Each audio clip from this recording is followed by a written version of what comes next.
Ladies, gentlemen, everything in between, hello, welcome to the channel. Today we are doing part 2 of my driving video. If you haven't seen part 1, I uploaded it yesterday, and this is basically learning how driving in Europe is apparently better than driving in America. Now, I did get a lot of explanations about the roundabout thing that I said yesterday. I said roundabouts are scary because, like, at least with a four-way intersection, you can stop and think, whereas a roundabout, I feel like you're just forced to go. But someone said, one, you only have to look at one direction from where the traffic is going. For me in America, it would be from the left, and I think for y'all, most of the countries in Europe, it's opposite, so I'd have to be looking from the right? But instead of like looking three other directions, like in a four-way intersection, which is what I'm used to, I would only have to look at one direction and like stop or wait or whatever. So I think in that way, it definitely is easier.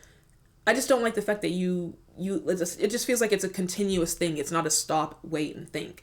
But yeah, I'm getting off topic. Today we're doing part 2 of why driving in Europe is better than driving in America from an American's perspective. Now, this guy did say he's from Florida, so that already knocked him a couple points in my book. However, there were things that he pointed out, like that the flow of traffic naturally goes to the right whenever more lanes open or when someone's driving slow. Like no one is just standstill in the far left lane or... there's just a continuous movement of traffic. And I like the fact that, which we're going to get more into today, that the speed limits adjust for the flow of traffic as well. Like there's no set speed limit. I thought that was freaking wild. But subscribe if you're new here, like the video. Let me know if you're enjoying these driving videos, because I'm definitely going to do more. Because it would be nice to not have to pay, or to, if I want to go, like I stayed in Barking Station, right, whenever I was in England. And then I took a train, the Eurostar, to Brussels, Belgium. I took a train to Utrecht, Amsterdam. But it would be nice if I didn't have to be on this freaking bus with all these loud people and the loud noises. If I could just be in my own car. And someone said yesterday, too, that with an American driver's license, you're allowed to drive in Europe. So we got to figure out more about that, too, details in that. No, I don't know how to drive stick shift. What the heck? I know how to drive an automatic. But... to know that I could possibly, next time I come back, be able to take myself wherever I want, iconic. But enough talking, let's get into the video. Subscribe if you're here, like the video. Let's get into this though. And follow me on Instagram. I'm trying to get to 10K over there. I could use your help. But here we go. The roads are well maintained. I'm going off of what I've seen in the Netherlands and Germany. Not every European country has the same privilege. Sorry to pause early on, but another thing, next video I do will probably be about the European car brands. Because like I was saying, you got this big Tesla, it stands out. It doesn't look right in Europe. Like, I think America is known for the big trucks, big SUVs, and when you think of Europe, it's more the smaller cars, and this big Tesla X just stands out like a sore thumb. But we got to check out more of the Renault, I think, which is the Diamond, the Peugeot or something like that, which is the Lion, and all the other European car brands. I'm interested to see how y'all buy. Because me, I'm a Toyota fangirl. Toyota till I die. I've seen some pretty poor roads in countries like Belgium. And even I've heard in Italy, roads aren't as nice. But you can see here the highway is well maintained. There are no potholes. It's quite wide. Smooth. And people use the lanes correctly. So even though there's a lot of lanes, it allows for a lot of capacity because people actually follow the rules of the road. They stay to the right. They only pass on the left. They pass and then they get... He says they only pass on the left as he's getting passed by this motorcycle. So homie driving needs to move over to the right? If that's how like the flow of traffic should be kept. Because he's getting passed on both sides. So he needs to move over. Back over. Oh, he does. And that's the general way it works here. So when they add more lanes, when the highway is wider, it allows for much more free-flowing traffic, a lot more capacity, a lot more cars. Unlike places like Houston, where they added lanes, nobody follows proper rules there. So they continue to sit in the left lane, even if it's 16 lanes wide, and it doesn't help the traffic situation. I don't think I noticed this yesterday. The shoulder. And you got one on both sides, and it's like an extra lane. Growing up, I didn't know this, but shoulders are meant for like emergency vehicles, right? If there's like stuck traffic, they should be able to still get to where they're needed for help. But y'all got some on both sides. They look like they're as wide as an extra lane. They're paved well. There's not like this concrete wall on the side of it. Like this person is broken down needing assistance. Where did it go? From that utility truck, and they have room to work. I love that. Again, with the adjusted speed limits, though, I can't wait till we talk about that. That's so cool. Unlike places like Houston, where they added lanes, nobody follows proper rules there, so they continue to sit in the left lane, even if it's 16 lanes wide, and it doesn't help the traffic situation at all. Wow. In this area, this is a speed-controlled area, so it's actually controlled by average speed cameras. I'll deep dive into that in a separate video, but the Netherlands has some of the strictest speed laws in Europe. Strictest speed Talking laws. about the rules of the road, when you look at truckers, they also follow the rules very strictly. I hate 18-wheelers. They're almost always all the way to the right. They rarely are passing. There are zones where they're not allowed to pass. See, but in America, like I told y'all yesterday, I just bought a new car and I had to drive all the way from Ohio, which if you don't know where Ohio is, it's like the northern part of the United States, back to where I live, which is Texas, the southest part. And so driving by, just the different culture of driving, I could already see. Like specifically in Kentucky, the truck drivers, they think they own the road. They are so disrespectful. I was cut off like 3 times. I tried to move around them. They would swerve in front of me again. To be fair, I did flash the guy, but that's because he was driving slow as fuck. That's beside the point. My point is, what was my point? Truckers. I just don't like them. I like that in Europe he's saying that they all move to the right and stay out of the way, which is how it should be. They're rarely in the left lane. They're rarely passing. When they do pass, they get back over to the right lane immediately. It's like a mountain There's less clogging of traffic. So discipline, learning the rules of the road, following them, these are important themes. The process to get a driver's license is much more involved, much more strict. Apparently thousands of dollars. Another thing with driving in Europe, in my opinion, the cars are much more solid. They're much more roadworthy. How dare you forget that we are the ones who made Ford and Chevrolet? I'm just joking. Ford is literally known for being unreliable. But he's saying that like I said, I'm a Toyota Lexus girl. So I can't really speak on it because Toyota and Lexus have never let me down. But let's hear about these European car brands and see how reliable they are. Tomorrow, we're probably going to check out more of them because I've seen like 4 different symbols already. We got that minivan with the mountain symbol. We've got the lion. We've got the diamond. I'm sure you have many others. So let's see. You have vehicle inspections. So people can't drive old beat up cars. You have to have your vehicle inspected ever so often. Again, there's a lion. But that's not, what if you're poor? Like, what if you can't afford to get a newer car? Like, you have to drive the beat up old one. You shouldn't be shamed or like told you can't drive just because that's what you can afford. I don't agree with that. Let me know your thoughts though. Like, inspection, sure, if the car still passes inspection, but it's from like the 1970s, 1980s, or even the 90s, I shouldn't not allowed to drive my car just because it's old. Depending on the age of the vehicle, it's either once a year or once every few years. There's rules about what the vehicle can or can't have equipped on it. It has to pass inspection for you to keep driving nitrous on the Autobahn. So the roadworthiness of vehicles is also better. In Europe? And some states have this. Florida in particular doesn't have this. So you see people driving on the highway with rickety vehicles that are falling apart. Yeah. They've gotten into an accident and they haven't fixed the vehicle. Yeah, not gonna lie, you see that a lot. Like one taillight's blown out, one headlight's blown out, the whole door is like busted in, and they're still driving. Like you could have your whole back windshield busted out and they just put like saran wrap or plastic around it. People, you gotta get to work. You gotta get to the grocery store. You gotta pick up your kids. You don't have time to be worried about like some broken in half fender or frame damage even. Like, people, you gotta live. If that's what you got, that's what you got. And if it gets you from point A to point B, you drive it regardless. I mean, sometimes the police will pull you over if it's like sparking on the highway, but if it's driving fine, you're usually not really bothered. That road hazard, in my opinion, that doesn't happen here. People maintain their cars well in the first place. They have to maintain them well because to keep driving them on the road, they have to pass the inspections.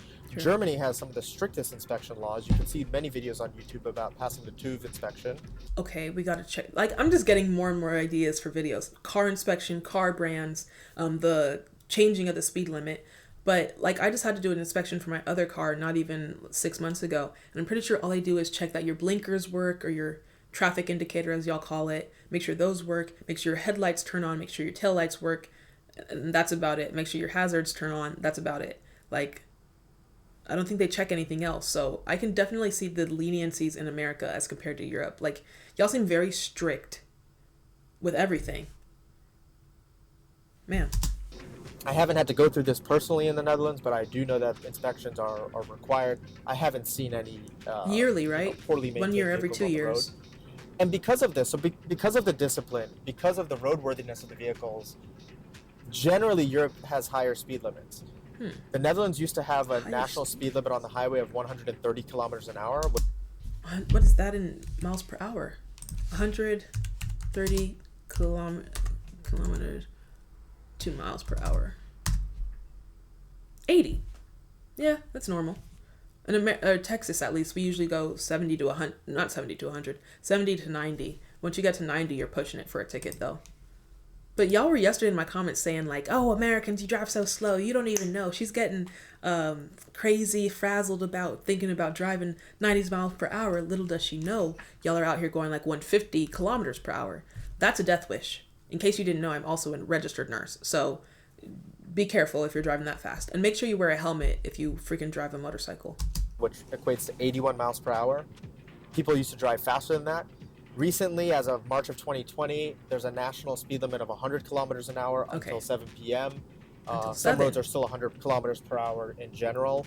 I'll do a separate deep dive into that in another video. So it's even slower. That's better. But in general, countries like Germany or France, the highest speed limit you'll see on suburban highways is 130 kilometers an hour. And people drive faster than that. You can easily drive 140 kilometers an hour without any...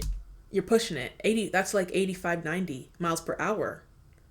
Again, a death wish. One swerve, you're going into that telephone pole. Slower is the better, in my opinion. And the people who are going that fast are probably right in the left lane, the farthest lane. Issue. And again, if everybody follows these rules of the road, I'd be driving that fast, even on narrow highways, isn't an issue. You can also see in the Autobahn, people driving much faster than that. It's a 2-lane highway, yet there's very little accidents. That's like contradictory, you would think. If you're driving high speeds, let's say like 150 plus kilometers per hour, on a 2-lane road, I thought the Autobahn was this wide stretched highway. He just said it's only 2 lanes. We did a couple Autobahn reactions, but 2-lane road, but there's no accidents on it. That's wild. And that goes back to the discipline of following the rules of the road. People keep to the right. Even if somebody is driving faster than you, move. It's completely safe. I'll have to do another video about the Autobahn because that's a whole experience in and of itself. Yeah, the Autobahn is like this mystical... I truly love and appreciate the Autobahn, and I wish that America had that privilege, but honestly, the drivers don't... We do. It's called the Texas Highway System. Yeah. Deserve it. Another reason driving in Europe is so much better, again, going back to the discipline, you'll see this as a common theme. There's very little distracted driving. People are focused on driving while they're driving. They're not on their phones. They're not eating. They're not really drinking coffee. You don't go through the drive-thru at McDonald's. You're eating your burger and driving with the other hand. What do you mean? What do you mean you're not eating? When do you eat then? They're not on their phones. They're not eating. Well, you're not living. Just joking. That's probably the safer way to be, but dang. No, I gotta multitask when I drive. I can't lie. I multitask for sure. They're not reading a book. They're not doing all of these crazy things you see people in America do while they drive. They're focused on driving. And they have to be focused on driving. You're not allowed to be using your phone. You're not allowed to be eating while you're driving. You're not allowed to be doing anything but No, that's a stretch, not being able to eat. In fact, in the Netherlands, they started rolling out a system where there are cameras over the highways that will look at cars and take pictures. If you're caught driving while you're on your phone or doing something while you're distracted while you're driving, they'll actually mail you a ticket.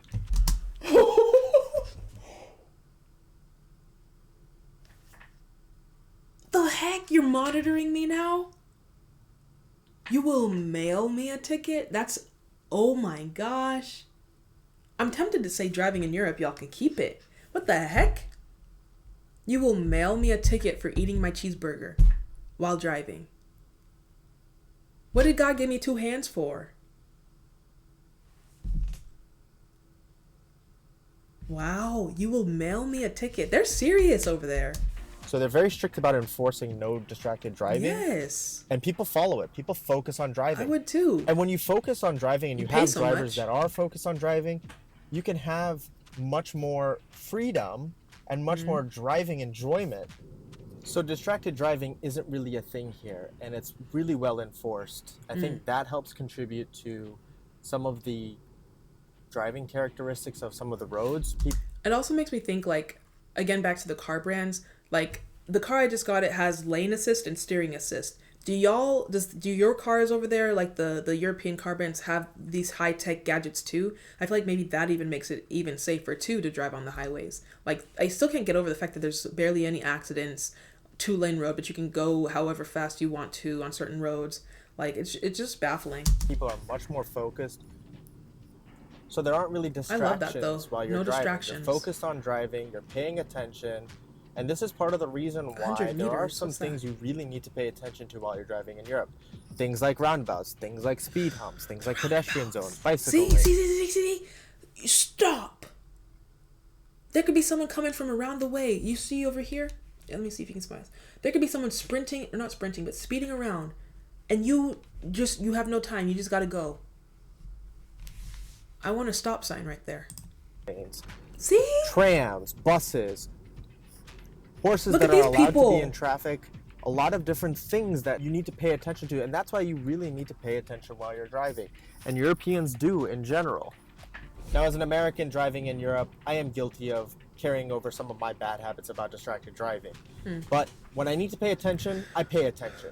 And I've always thought of that in the US as well. What's the red part attention on the road? While I'm driving, I focus on driving. I get pleasure out of that. Like bike lane? That's the norm here in Europe. You drive when you're driving. You're not doing anything else. It's not a time when you're, catching up on emails or reading a book. No one reads. I don't know why you keep saying read a book. How are you even supposed to read a book when you're driving? Unless it's like on a Kindle or your phone or something. But yeah, checking your emails. I know people who do that.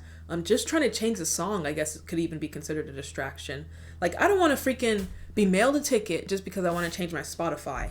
Or eating your lunch. Eating your lunch, yes. You can see here, this is one of these roads that's almost one car width wide. It shares a bike. What in the... I thought that was a bike lane. There's not even a divided line. You can see here, this is one of these roads that's almost one car width wide. This is shares weird. A bicycle lane. And this is a bi-directional road. You really have to pay attention here. You have to mind the space. If a car's coming in the other direction, you have to squeeze to the right and make sure there's enough space. But when the road is empty like this, you can enjoy it. One difference with Europe, generally people don't use cars to commute. Don't get me wrong, there are a lot of people that do commute to work by car in Europe and European cities. But in general, cost of parking... Ooh, there's a speed bump on it too.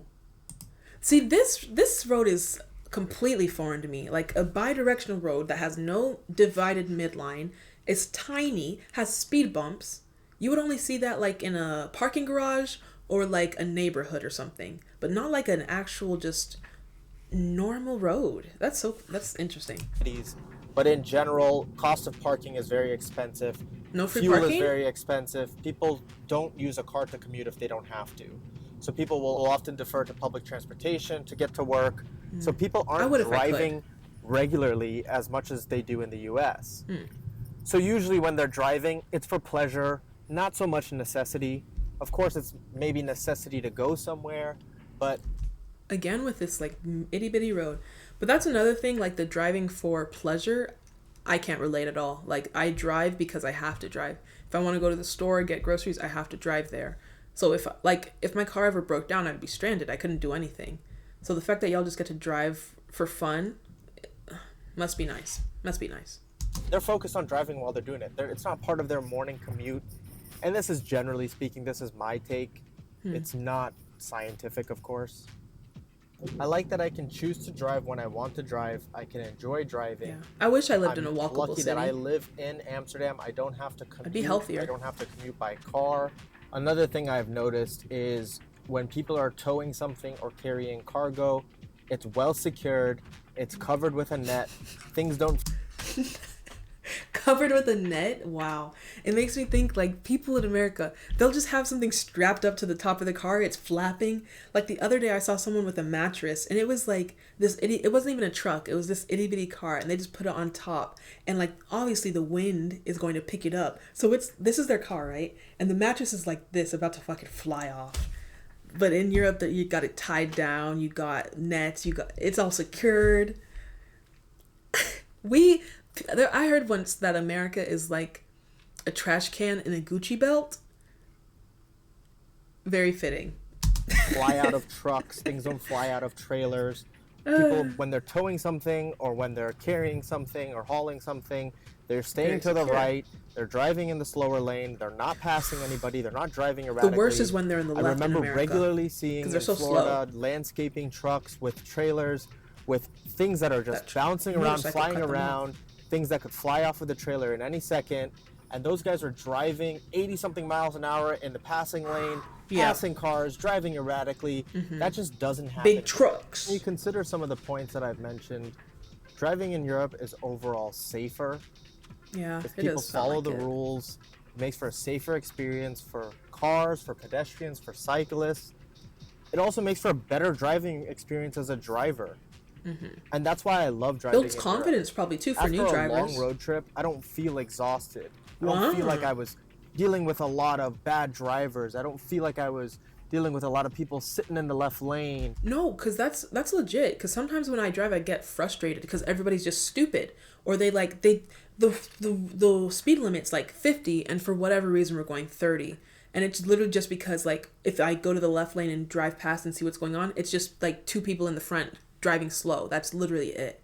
So the fact that everyone understands the motion of traffic, how to drive fast, people in the left go to the right if you're slow, everybody slowly work your way to the right. Like I like that. It's just like common knowledge and common understanding. That's nice. I don't feel that fatigue that you feel when you drive in America. Yeah. I actually feel quite relaxed while I drive. And it's because there's similar people like me driving, people who want to drive, people who enjoy driving, people who pay attention while they're driving.